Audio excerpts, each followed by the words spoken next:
strongest Deathworld species met humans, everything changed forever. The signal did not make sense. Duro read it 3 times, standing at the center display of his warship while the amber lights hummed low around him. The crew worked at their stations without speaking. That was how things were aboard a Vreth vessel.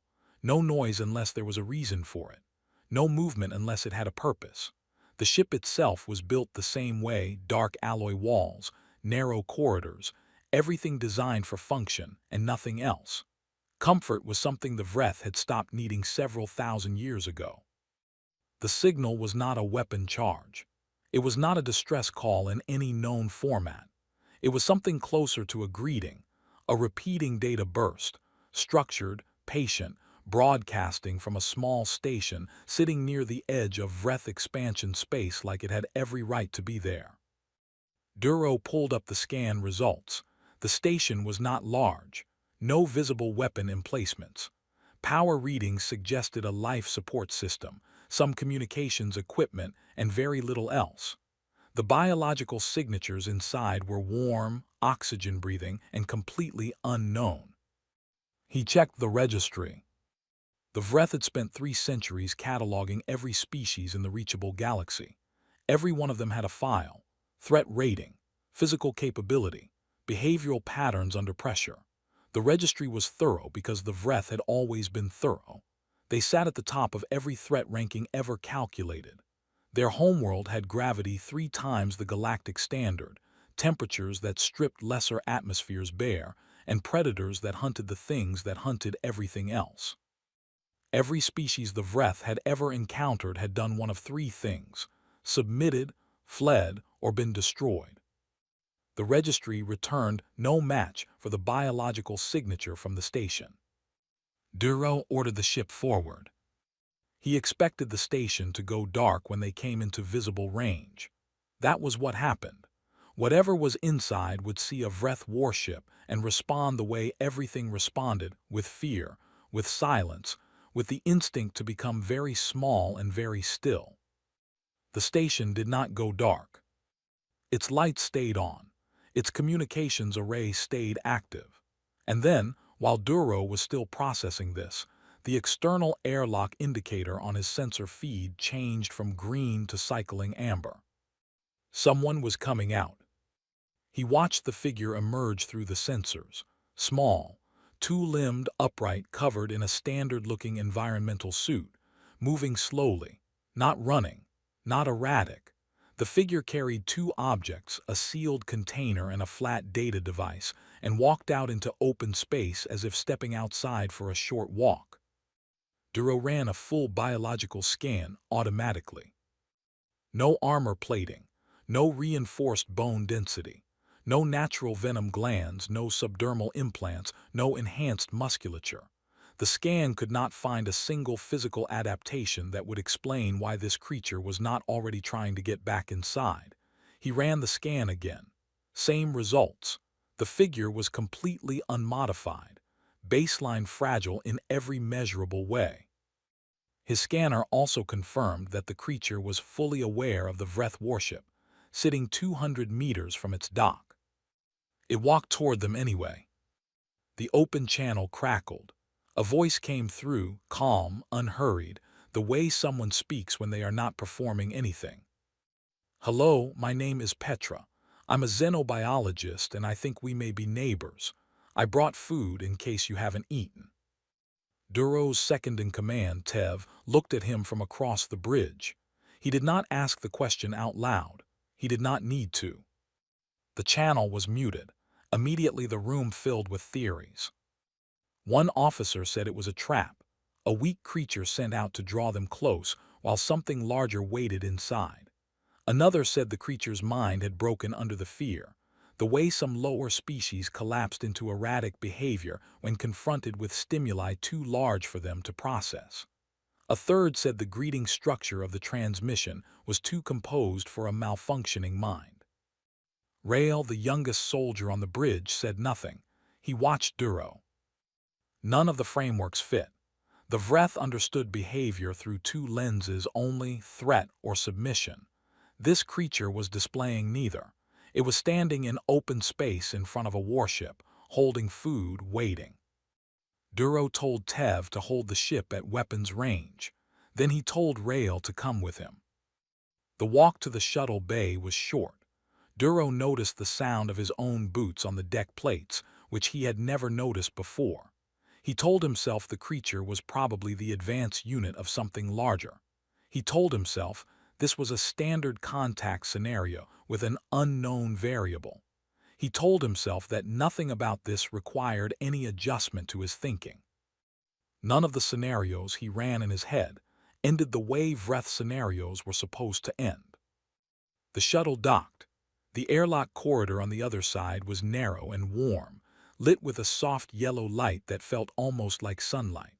There were plants growing along one wall in small containers, green, living plants, for no functional reason Duro could identify. A small folding table held 2 sealed cups of something hot. Petra was standing at the far end of the corridor. She was shorter than his shoulder. She smiled. "Welcome aboard," she said. Her pronunciation of the Vreth name was almost correct. "The cups are safe. I checked your atmospheric tolerance before I came out." Rael was staring at the plants. Duro asked her why she had come out to meet them. She said someone had to, and waiting inside had seemed rude. He told her that every species that had ever faced a Vreth warship in open space had either run or prepared to fight. She thought about this for a moment and said that both options sounded exhausting. He did not have a response to that. Later, back aboard his ship, alone in his command room, Duro began composing his report to the Vreth Council. He wrote it formally, the way he wrote every report. He deleted 7 different phrasings of what he had observed. He could not make the data fit any standard classification. What he finally sent was this: first contact established with unknown species. Designation, human. Physical capability, negligible. Behavioral profile, does not conform to any known pattern. Recommend further observation. Current assessment, humans are either the bravest species we have ever encountered or the most broken. I cannot yet tell which. He stared at that last line for a long time. Then he transmitted it. Strongest Deathworld species met humans. Everything changed forever. There was a smell inside the human outpost that Duro could not classify. It came from somewhere near the back of the common area, warm and layered, something being cooked with ingredients he did not recognize. He cataloged it the way he cataloged everything: unknown variable, low threat probability, file and move on. But the smell stayed with him as Petra led them through the station interior, past crew photos mounted on the wall in mismatched frames, past a corner with 3 different chairs that did not match each other, past a storage cabinet someone had painted with a small yellow shape that served no tactical purpose at all.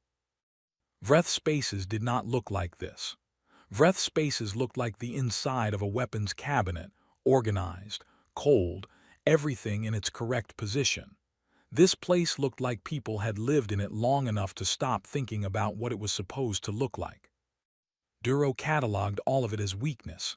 Rael just looked. The conference room was small. There was a table, several chairs, a screen on one wall. Petra sat across from Duro and offered water, which Rael accepted before Duro could signal him not to. Then the door opened, and a woman walked in 15 minutes after the meeting was supposed to start, limping slightly on her left side, carrying a cup of something in one hand, and wearing the expression of someone who had already decided the day was going to be fine. She dropped into the nearest chair and looked at Duro the way someone looks at a neighbor they see most mornings. Duro ran his automatic scan. Old injuries on the left leg, several healed fractures along the collarbone, a small implant near the jaw that read as a communication device. She was physically less capable than Petra. Her face was crossed with old scars that she made no effort to hide or explain. She poured herself more of her drink and said, "You look like you expected someone taller." He had no response to that. Her name was Osa.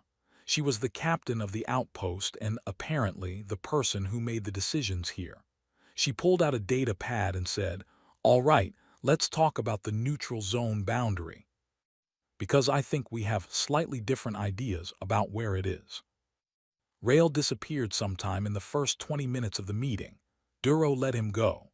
The young soldier had been watching the corridors since they arrived, curious in the way that was quietly dangerous in a Vreth soldier.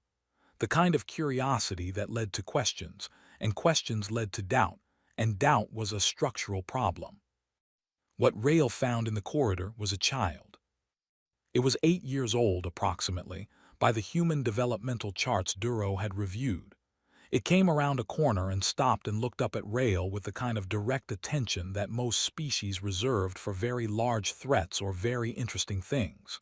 It showed no fear. It tilted its head and asked, with complete sincerity, what his teeth were for. Rail had been trained since the age of 7 to project lethal authority. He had faced armed soldiers, hostile environments, and the full weight of Vreth military expectation.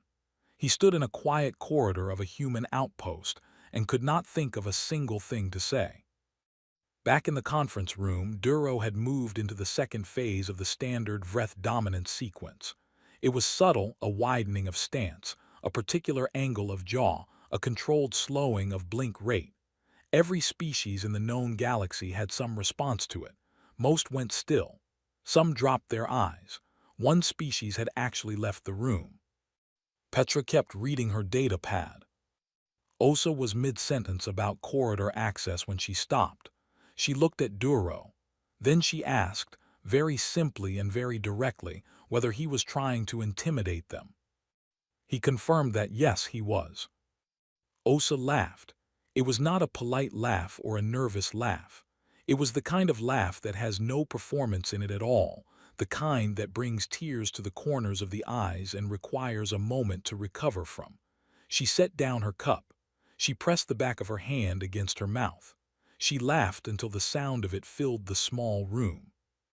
Duro sat very still. He did not know what was happening. When Osa stopped, she wiped her eyes, picked up her data pad and said, "Okay, where were we? Right, corridor access." She continued as if nothing had occurred. The rest of the meeting was, by any measure, functional. Osa negotiated plainly. She did not yield on anything she had decided not to yield on, but she listened without interrupting, and when Duro made a point she disagreed with, she said so and explained why. It was the most straightforward negotiation Duro had ever been part of. Partway through, he realized he had stopped calculating exit routes. Later on the shuttle back, Rail was quiet for a long time. Then he said, "The child asked me if I was dangerous." Duro said nothing. "I told it the truth," Rail said. "I said yes." He paused. "It said good. It needed someone dangerous to help move a heavy storage container." Duro looked out at the stars. He did not laugh. He had never laughed, not once in 40 years of service. But something moved in the back of his mind, small and strange, like a door had been opened in a room he had not known was there. That night, trying to compose his second report to the council, he sat for a long time with a blank screen. The council wanted categories: threat level, resource potential, expansion obstacle. He could not make any of those words mean anything useful here. He thought about Osa's laugh. He thought about chosen family, a concept Petra had explained when he asked why non-related crew members would defend each other. She had said they simply chose to. He had no Vreth word for something like that. The closest word meant debt. He thought about a child asking a soldier about his teeth. He stared at the empty screen and thought, these creatures have no right to be unafraid of us. They have no armor, no venom, no natural advantage of any kind. They should be afraid. He could not explain why they were not. He filed the report incomplete and did not sleep. Strongest Deathworld species met humans. Everything changed forever. 3 scale ships came out of transit without warning and opened fire on the outpost's outer hull. The attack was desperate. Anyone with combat experience could see it. The shots were hard but scattered, the targeting inconsistent, the approach angle all wrong for a force that intended to win. On the warship's bridge, Duro watched his crew move to combat positions in the time it took to draw a breath. They were fast and cold, and already running kill trajectories before Duro had given a single order. That was how Vreth trained. You did not wait to be told. You assessed and you acted, and you did not stop until the threat was gone. His weapons officer looked at him. The targeting locks were ready. Then Petra's voice came over the channel. 2 words, please wait. The weapons officer's hand stayed where it was, not because of the words, because Duro had not given the order, and the slight pause in his response was something his crew registered without comment. They waited, because he waited. He watched the outpost response on the sensors. The humans did not fire back. They deployed a focused pulse, something electromagnetic, targeted precisely enough to shut down the Skell drive systems without tearing the hulls open. Then a docking tug came out, slow and deliberate, and began pulling the lead Skell vessel toward the outpost's secondary bay. They were pulling in the people who had just shot at them. Duro watched this and said nothing. Rail stood beside him and said nothing. There was no Vreth framework that produced this outcome. Threat appears, threat is neutralized, that was the sequence. What the humans were doing was not neutralization. It was something else. He did not have a word for it. The Skell were brought into the outpost's secondary bay under light restraint. When Duro and Rail boarded 20 minutes later, the 7 Skell were sitting against the far wall of a storage bay that smelled of metal and recycled air. They were thin. Duro had seen Skell before. The species had a hard outer carapace that was usually a deep brown with a faint shine. These ones were dull, cracked in places, the kind of dull and cracked that came from long-term malnutrition. A human crew member was setting food in front of them, hot food from the kitchen, before anyone had asked a single question. Rail was standing near the entrance. He was watching a Skell soldier, one with a long crack running down the left side of its carapace, eat with hands that shook.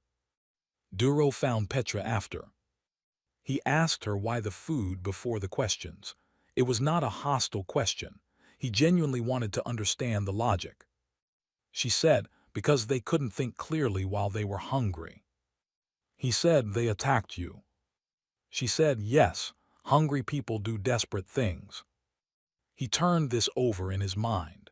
The Vreth had a word for enemies. They had a word for threats. They had no word for hungry people doing desperate things, because in Vreth thinking, those were the same category and the response was identical. The questions came after the food. Osa sat across from the Skell leader, a creature that had fired weapons at her station less than an hour ago, and asked why they attacked. Her tone was the same as when she asked Duro about neutral zone boundaries. Direct, without judgment, actually waiting for the answer. The story came out slowly. The Skell homeworld had been under blockade for 19 months.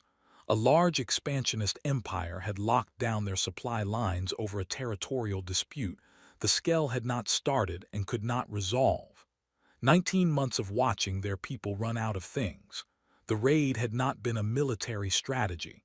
It had been the end of a very long, very quiet desperation. Osa listened to all of it.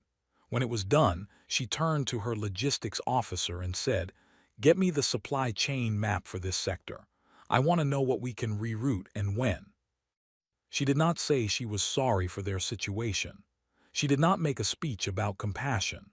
She just started making calls, right there, practical and immediate, as if the obvious next step was so obvious it did not require comment. Duro stood at the edge of the room and felt something he had never felt before in 40 years of military service. The Vreth had encountered the Skell before. 3 encounters, 3 destructions. Standard protocol, unknown vessel in Vreth expansion space, hostile posture, resolve, and continue. He remembered writing the reports, clean language, accurate numbers. He had never once written the word hungry in any of those reports because it had never occurred to him to ask. He stood there and thought about all three of those ships, all those dull, cracked carapaces, all those shaking hands.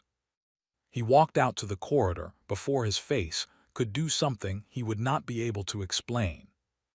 Rail found him there. They stood in the quiet for a while. Then Rail asked, in a voice that was careful and even, "Do you think we have been wrong about what strength means?" Duro did not answer. He changed the subject. He said there was a council message waiting. Rail nodded and did not push. He had the patience of someone who already knew the answer and was giving the other person time to arrive. The council message was formal and cold. It said, "Cease non-essential interaction, classify humanity as threat or resource, prepare an extraction timeline." It used the correct Vreth administrative language. It assumed, the way the council always assumed, that there were only two possible outcomes. Duro sat down to write the reply. He typed the standard acknowledgement first, respectful, correct, by the book. Then he deleted it. What he sent instead was one sentence: "Neither classification fits. I require more time." He held the transmit key for a moment. Then he pressed it. Outside the viewport, the outpost's repair crew was already working on the hull damage from the attack, moving in their suits along the outer wall with their tools, methodical and unhurried, patching over the places that had been broken. When they were done, you would not be able to tell anything had happened. Duro watched them work for a long time. Strongest Deathworld species met humans. Everything changed forever. The recall order arrived with Duro's commission number and seal at the top, which meant it was not a request. He was sitting in the outpost's shared dining area when it came through on his personal device. There was a cup of something Petra had made him try the previous cycle sitting untouched in front of him. He read the order twice. Then he set the device face down on the table. For a Vreth soldier, setting a direct command face down on a table was not a neutral act. It was the closest thing to refusal that a Vreth military officer had ever done publicly. He knew this. He did it anyway and sat with it for a while. Petra came in later and saw his face. She did not say anything about the expression. She sat across from him and asked simply, "Are you going?" Not should he go, not what would he do, just are you going? He sat with that question for a long time too. That night, Duro and Osa ended up in the common room after the rest of the outpost had gone quiet. Osa had a habit of staying up late with a cup of something, doing nothing in particular, and Duro had a habit of walking corridors when he could not settle. It was not planned. She just looked up when he came in and moved her feet off the second chair without being asked. She noticed the symbol on his armor, an old campaign marking, worn smooth with years, and asked about it. He told her. And then, without meaning to, he kept talking. He told her about the first campaign he had been part of, a species called the Vel, small and communal, who had settled on the wrong edge of Vreth expansion space. He described the campaign the way he had been trained to describe it: clean language, accurate numbers, no unnecessary weight. He told her how many engagements there were, and how long it had taken, and how efficiently everything had been resolved. Petra came in while he was talking. She heard what he was saying. She sat down without a word and stayed. When he finished, neither of them filled the silence immediately. Then Petra asked very quietly, "Do you miss any of them?" He did not answer. He had his answer ready. The Vreth did not form attachments to conquered species. It was not a failure or a suppression. It simply did not occur to them, the way certain smells do not register to certain animals. He had the correct answer sitting in his mouth, and he did not say it, because something in the question had gotten underneath it. He sat in the silence, and Petra did not push him to fill it, and the not pushing was its own kind of weight. The next day, Rail was in the recreation room with the human child. Duro walked past the open door and stopped. The child was teaching Rail a strategy game played with colored tiles on a small grid. Rail kept losing. This was apparent from the pile of tiles accumulating on the child's side. What was less apparent, but visible if you looked, was that Rail was not frustrated. He was concentrating, and every time he lost, the child laughed and immediately started setting up the pieces again. Then the game changed. Rail crouched down to the child's level and began showing her something with his hands, how to feel air pressure shift, how to notice where something had moved by the trace it left behind. The child went very still and very focused in the way children do when they find something that matches the shape of their mind exactly. She was good at it immediately. Duro walked on. He did not examine what he felt watching that. Later, Osa showed him a human history summary. She did not soften it or select from it. She handed him a device and said, "Read this, all of it." He read it over several hours. Wars that lasted generations. Technologies used first for killing and only later for anything else. Entire peoples erased. Disasters caused by greed or fear or simply the failure to think far enough ahead. He had expected a species with clean hands. He had been building, without meaning to, a quiet assumption that humanity's kindness was evidence of a peaceful history. It was not. He asked how it was possible, how a species with that history had become what he was looking at. Petra said the two things were not separate. The same capacity that had let humans cause all of that damage was the same capacity that let them care so fiercely now. Cruelty and compassion did not come from different places in the human animal. They came from the same place. The difference was the choice made with it. She said they had learned, badly, slowly, with a great deal of failure, but they had learned. The Vreth had never framed their history as something to learn from. History was a record. It confirmed that the Vreth were strong and others were not. That was what it was for. He did not say this, but he thought it, and the thinking of it felt different than it had 3 weeks ago. The council speaker's direct transmission came that evening. The speaker was calm, measured, entirely certain of himself. The way people are certain when their entire world has confirmed them every single day for their entire lives. He gave Duro 30 cycles to provide a full military assessment of human capability and return to Vreth Prime. Failure to comply would result in a formal compromised agent classification. The transmission ended. Duro sat in the dark of the communication room afterward. He thought about what the council would do with a military assessment of humanity. They wanted either a weapon or a conquest target. They could not imagine a third option because their entire architecture of thought did not include one.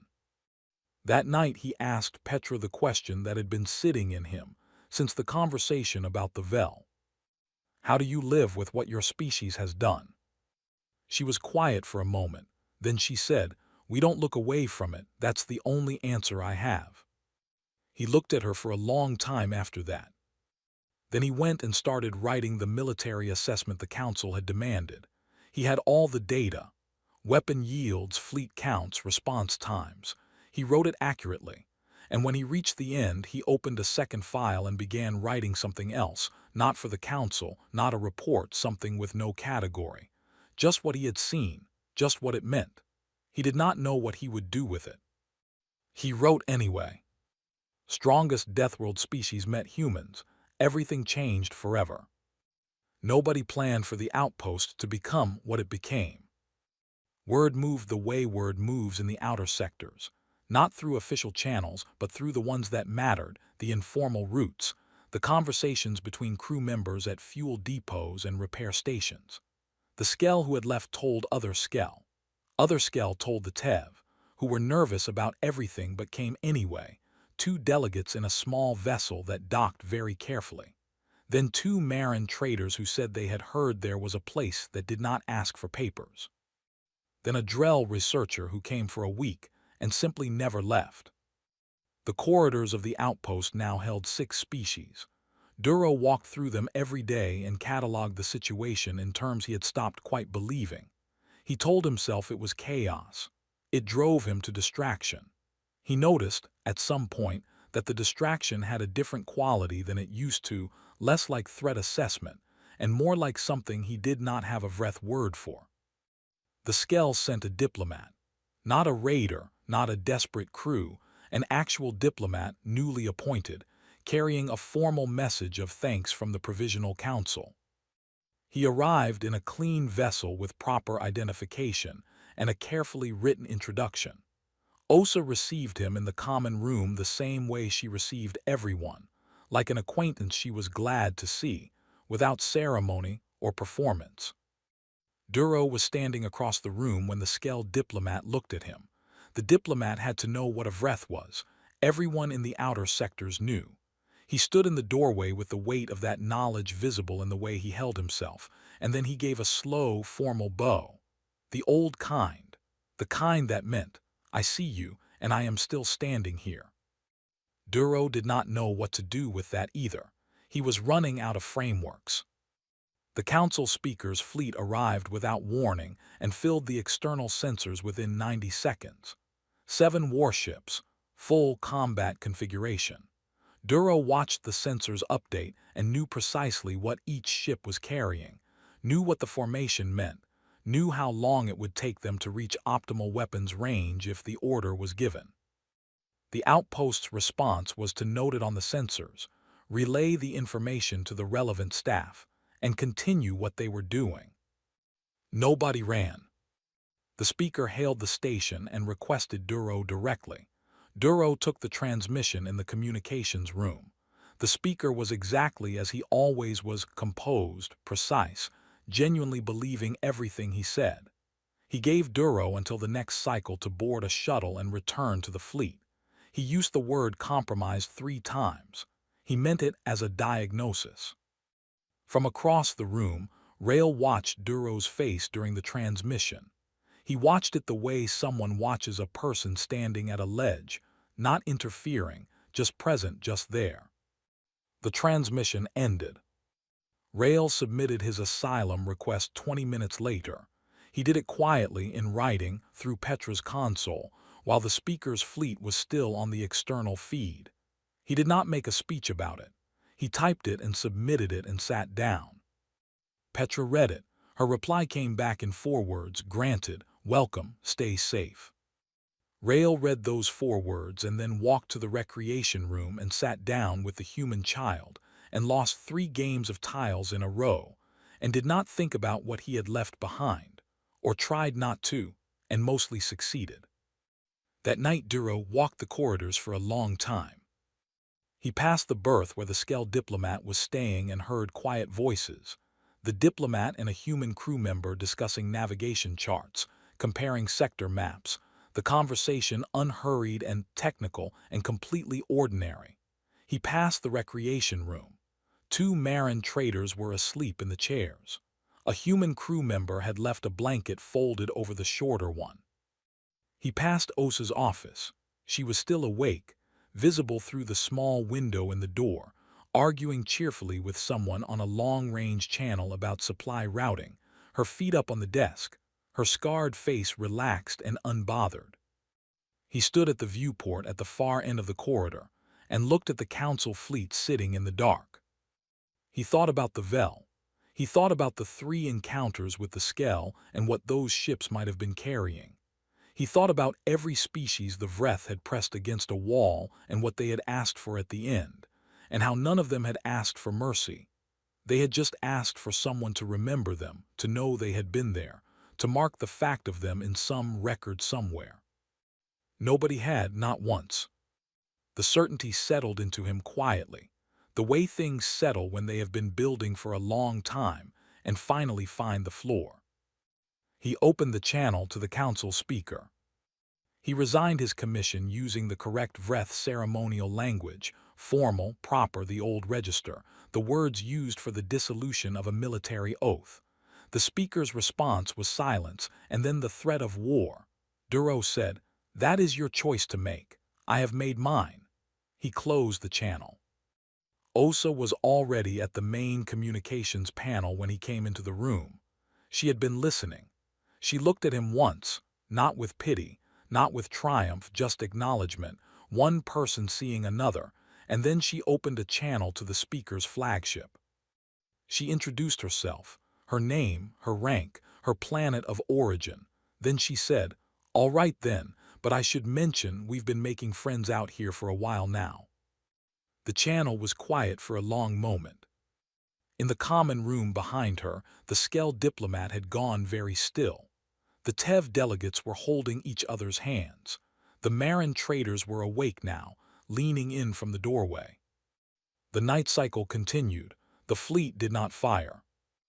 Duro found a chair in the common room and sat in it. His chest plate was off. He had taken it off somewhere in the long walk and had not noticed until now. His sidearm was still there, habit too old to break. Petra brought him the hot drink again. He took it and did not pretend it wasn't there, and did not thank her, and she did not require either. He had no word in his language for what this room was. He thought he might need to borrow one. Strongest Deathworld species met humans. Everything changed forever.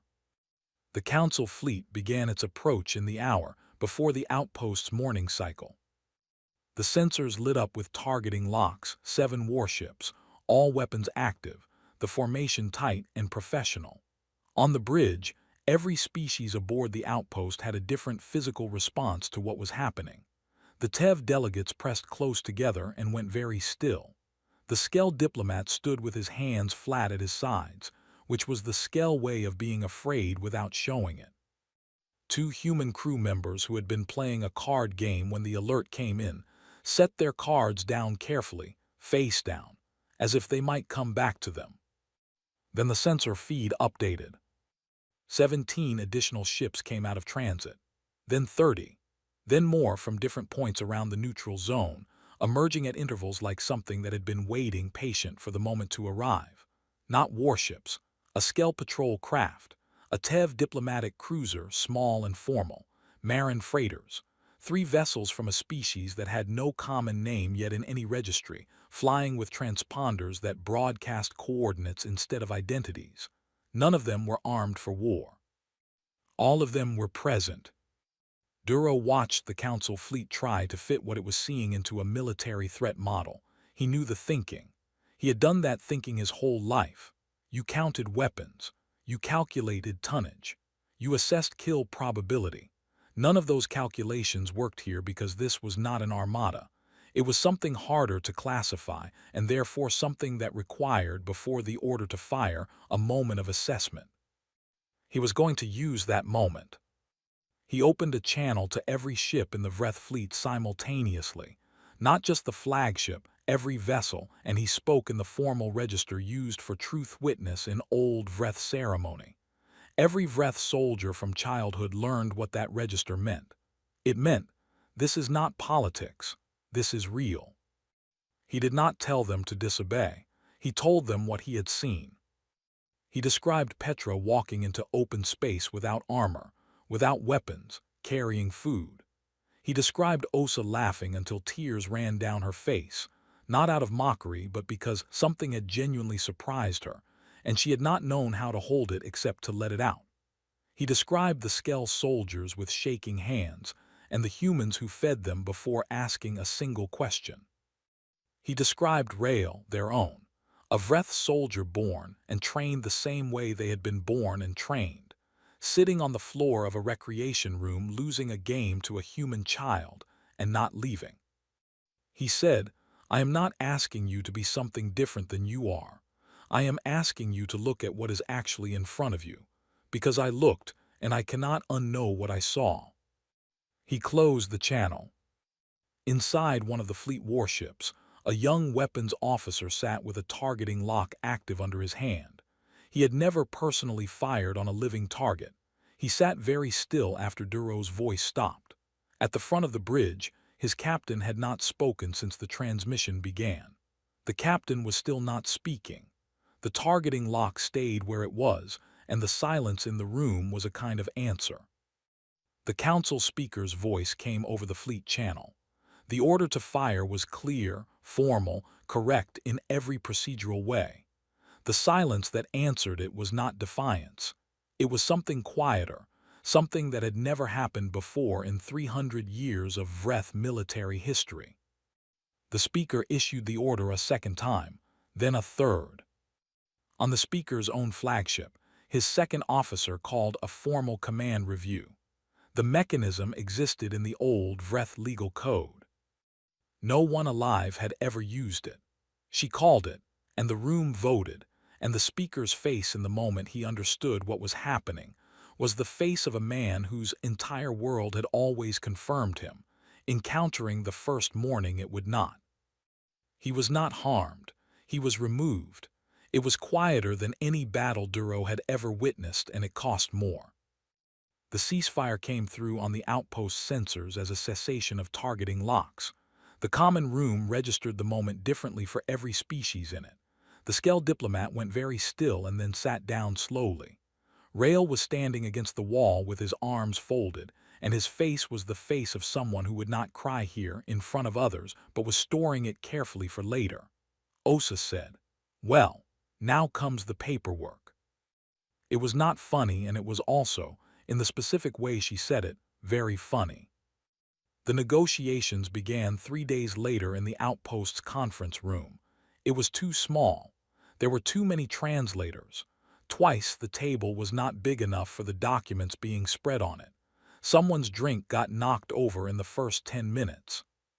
The Vreth delegation, new faces, none of them comfortable, all of them trying, disagreed with almost everything on principle for the first 2 hours before one of them said something that was actually a question rather than a position, and the room shifted slightly. Duro sat through all of it. He contributed when he could. He watched humans hold long pauses without filling them, which was something most species struggled with, and Petra had apparently taught everyone to do. He watched the Skell diplomat translate a Vreth legal concept into something the Marin traders could understand, and the Marin traders respond with a framework the Tev delegation accepted immediately. He watched the work being done, slow and frustrating and unglamorous, and understood that this kind of work was harder than anything he had ever done with a weapon, and that this was the correct order of things. 1 year later, Duro stood on Vreth Prime for the first time as a civilian. The sky was deep red, as it always was. The gravity pressed down with the comfortable weight he had grown up under and then spent decades missing without knowing he was missing it. The city around them was built for beings who needed no softness, everything high and angular, everything functional. He had brought Petra. The children in the market district stopped to stare at her. Stories had traveled. Everyone on Vreth Prime had heard something about humans by now, but hearing and seeing were different, and she was small and unarmored and walking through their city as if she found it genuinely interesting, which she did. One child, young enough that the war was already a story told by parents rather than a memory, walked directly up to her and stared with the same focused intensity that a human child had once turned on Rail's teeth. Petra crouched down and smiled at the child. Duro stood beside her and did not move for a long moment. He thought the galaxy feared the Vreth because they were powerful. They will remember us because she was not afraid, and because she made us wonder why. The strongest Deathworld species in the galaxy met humanity, and for the first time in 300 years of conquest, they chose to stop.